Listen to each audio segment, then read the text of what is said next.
I'd like to talk for a moment about what is happening to us when we feel anxious, particularly if you're going to be speaking professionally in a work setting where you feel if you make a mistake, you could lose a sense of status. You might feel embarrassed in front of your peers.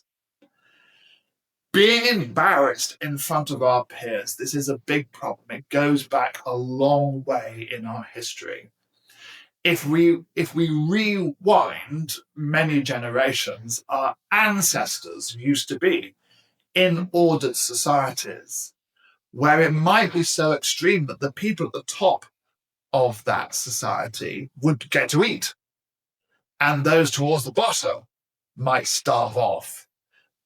The group would be constructed so that there would be the survival of those that were the most useful and the strongest and the most powerful and had the highest status. How do you get that higher status? Well, back in the day, if we go back far enough, we would eventually end up just fighting over it. So we have this ancient idea that's still implanted and coded into our minds that in order to go up social status, you need to fight. And if someone challenges you and is trying to push you down, again, you have to fight. It means then that we get hijacked, our brain gets hijacked by the amygdala that begins to go into a fight response if we feel under pressure. So here's how it manifests. So our brain mistakenly thinks it is helping by putting us into fight mode. Of course, society has changed and we don't solve our issues now by fighting, at least not most of us. And so we now have the wrong response. Our brain is taking us down into the wrong place and acting in the wrong way. Just how wrong is alarming. So let's just think for a moment about what our brain does to us to put us into a fighting mindset. Well, the first thing that might happen is we start to raise our hands.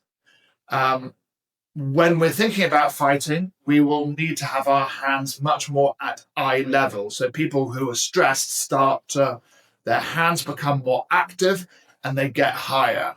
And it looks more threatening. It doesn't look good at all when people do that. The second thing that's going to happen is they start to worry about their throat being cut. This is worries from generations ago, being attacked with teeth and claws around our neck. So the chin goes down and the shoulders go up. That is a much better position to be going into combat. It's terrible for public speaking because if our chin is down and shoulders are up, we're not breathing so well. The next thing that can happen is that we go side on.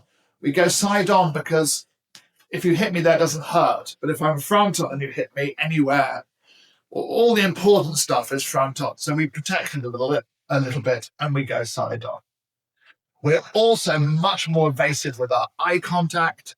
Eye contact, if I give my opponent eye contact, they'll try to blind me. So when I'm in a more fighting stance, I will check out where my opponent is, but often look away, glance away, so that I'm not too vulnerable from attack. So you put it all together, you have people who are, one more thing, you want to be a moving target. So people get fidgety and they start to move around. So with nervous people, you can see it now, hopefully put it all together. They're quite fidgety, the eye contact is poor, they're a bit hunched up, the hands are a bit high, and all of these things make for terrible presentation. So just trying to correct that physical side means that we can just override, if we can, your mind's instinct. So we try to do an override, which simply means doing an audit. The first one is to check we're standing still and not fidgeting.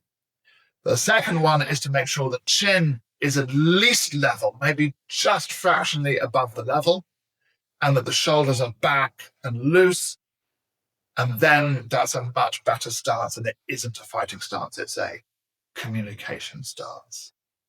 And hopefully by holding that position for a few moments, your brain deals with the fact you're not in a fight, it relaxes, and all the hormones and the stresses that your brain is releasing because it thinks it's going into a fight mindset can be released.